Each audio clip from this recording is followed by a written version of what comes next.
Hey guys, things got a little bit heated in the House Judiciary Committee this week as Representative Jim Jordan fires back at Representative Jerry Nadler with a dare after the New York Democrat torched Elon Musk.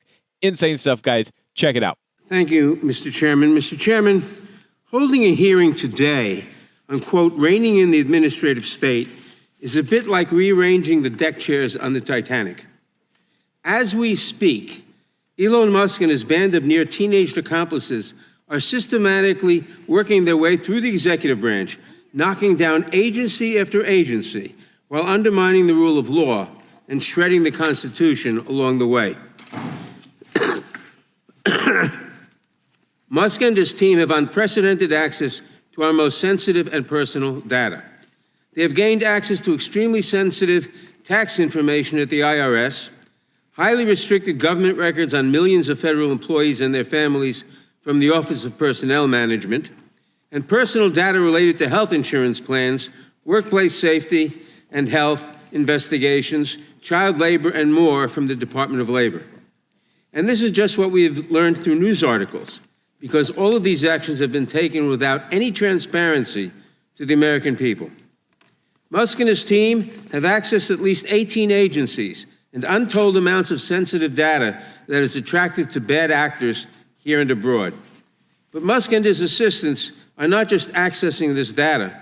They are feeding it into AI models, downloading it onto commercial servers, and possibly taking it off premises.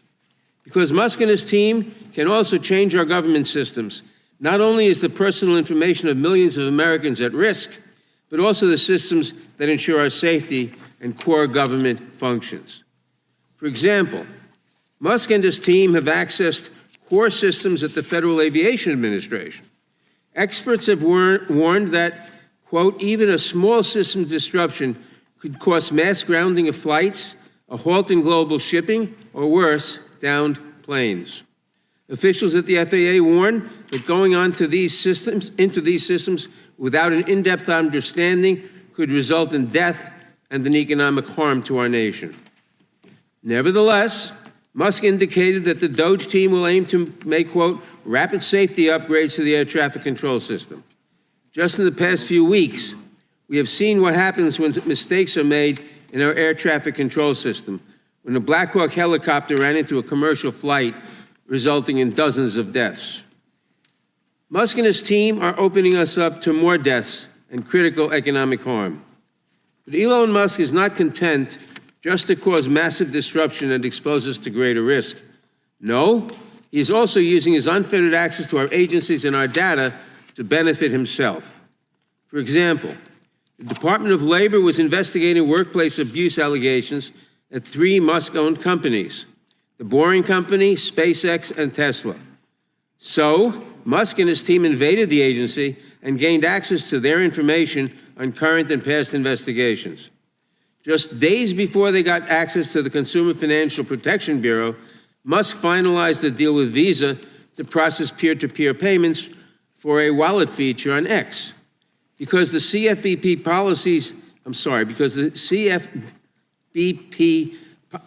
polices such payment systems, the data Musk and his team accessed could give his new X wallet feature a competitive advantage in the market.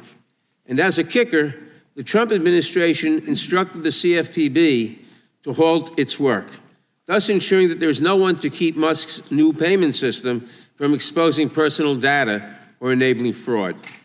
Never mind that the CFPB has produced almost $20 billion in consumer relief and has put millions back in the pockets of Americans. The agency had information Musk needed, so he got it. The agency would have enforced the law with a likely impact on his wallet, so the agency's work was halted instead. Serious concerns have been raised about whether the people accessing this data, many of them barely past college, have the appropriate training and vetting necessary to handle such sensitive data. That is an active data breach on a scale we have never experienced before, but this time, the threat is coming from inside the House. Imagine what domestic criminals or foreign adversaries could do if they got their hands on this information. This is a clear and present danger, and yet our Republican colleagues do nothing. In addition to these structural attacks on the executive branch, the Trump administration is also reclassifying civil servants as political employees who can be replaced with flunkies beholden to Donald Trump, imposing loyalty tests on national security officials and encouraging tens of thousands of employees to resign, with promises it has no authority to make. As a result, it is hollowing out the workforce and the decades of experience and technical expertise that comes with it. Without any authorization from Congress, the Trump administration has also taken several other actions that have thrown the federal government into chaos. It attempted to impose a, quote, temporary funding freeze, unquote, across much of the federal government that a judge has already ruled unlawful. It fired duly appointed Democratic members of independent agencies to deprive these agencies of a working quorum and essentially prevent them from fulfilling their missions. And to ensure that no one is able to hold the administration accountable from within the executive branch, the president fired more than a dozen inspectors general without following the statutory requirements for doing so. These actions are as unconstitutional as they are dangerous. While we witness these incursions on the rule of law and the Constitution, my Republican colleagues do nothing. In fact, they cheer on Elon Musk as he usurps congressional authority and arrogates unprecedented power to himself.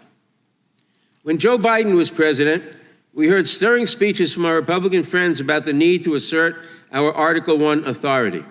We were told that the Biden administration was guilty of dangerous overreach when it attempted to help people drowning in student loans, or protected our communities from gun violence, or helped shield consumers from corporate abuse. But now that is ancient history. Now they aid and abet shadow President Musk while he bulldozes his way through the administrative state, untethered to any congressional statute or authorization. There is no check and no balance from the Republican Congress, just feckless inaction because it serves their purposes. They know that undermining the critical protections provided by our agencies would be deeply unpopular, so they are content to abdicate their responsibilities and let Elon Musk do their dirty work. I urge my Republican colleagues to stand up for this institution and for the people they represent. I yield back. Okay, guys, now I'm going to show you Jordan's response here. I told you, Nadler went after Elon Musk. Like, he brought the fire. So now watch the response, guys. This is insane.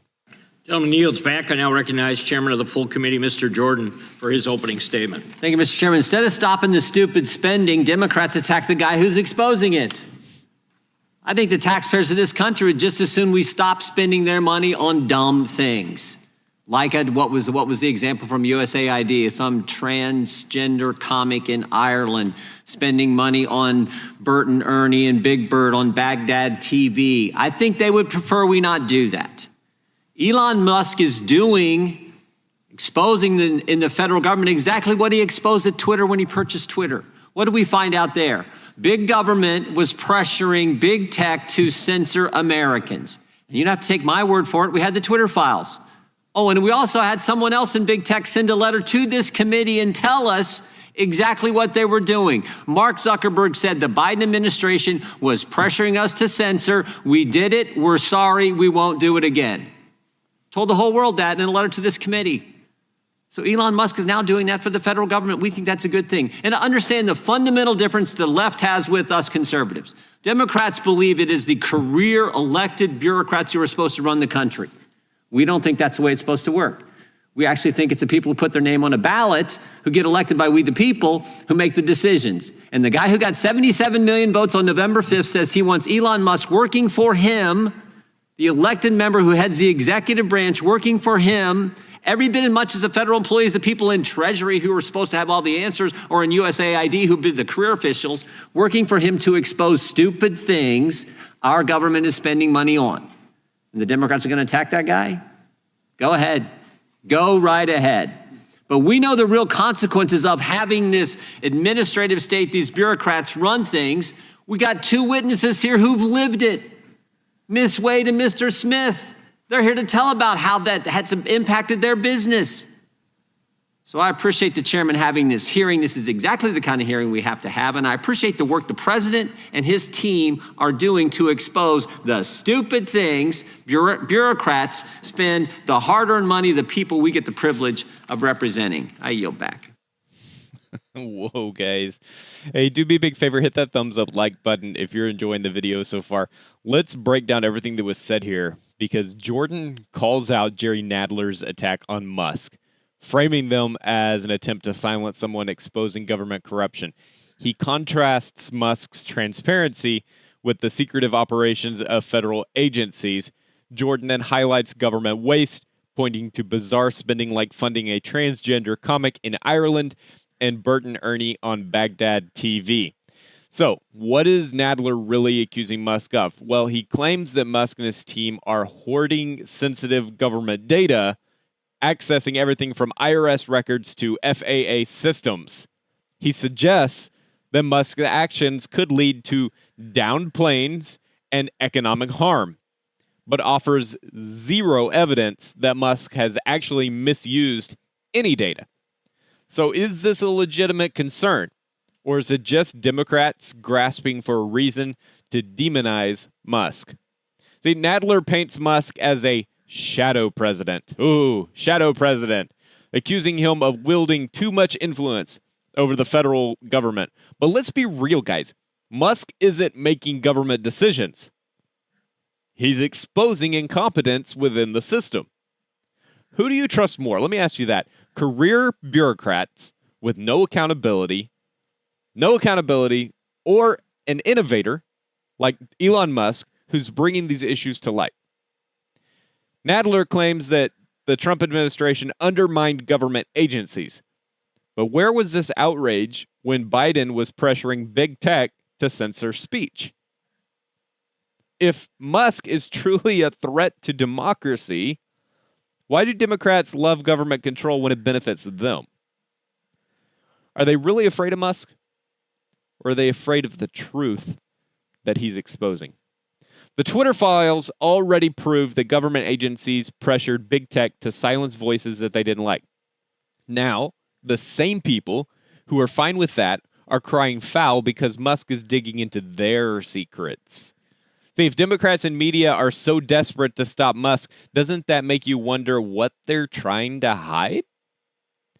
I got a few questions for you guys, so leave a comment down below. Do you trust Elon Musk or the federal government more when it comes to handling data? Is this just another political attack on Musk, or do you think there's some legitimacy to Nadler's concerns? And what's the most, guys, you got to tell me, what's the most ridiculous example of government waste you've ever heard of? Drop a comment down below. Do you think Jim Jordan was right to defend Elon Musk? Do you think Nadler has a point? Let me hear your thoughts, guys. And also, like and subscribe for more breaking political news and analysis, guys. I'm trying to bring y'all the truth of what's really going on so that y'all get the full opinion, the full truth, guys. All right, guys. Hey, I appreciate y'all. Again, guys, if you're not a channel member, consider becoming a channel member, guys. You can go down and see all the perks and everything. There's a link down in the description, or you can just click the join button. All right, guys. I will see you next time with another update. Y'all take it easy.